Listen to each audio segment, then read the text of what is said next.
जी, अस्सलाम वालेकुम। मैं महर नबील इस टाइम मौजूद हूँ एसआर ब्लड ऑफ़िस में।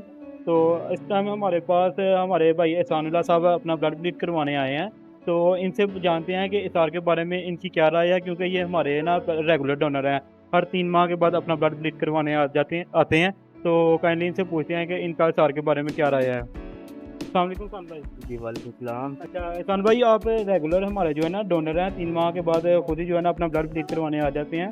तो काइंडली अपनी कीमती राय से दूसरे दोस्तों को भी आगाह करें कि एसआर सियालकोट में किस लेवल का काम कर रहा है। तीसरा ब्लड ग्रुप वाले बहुत अच्छे हैं, इनका लेवल बहुत अच्छा है। सियालकोट में सबसे अच्छा ये है। 24 आवर है, जब भी आप आएंगे ब्लड मिलेगा, डोनेट होगा, मिलेगा भी। इनके स्टाफ भी बहुत अच्छे हैं, सफाई का भी खास ख्याल रखते हैं।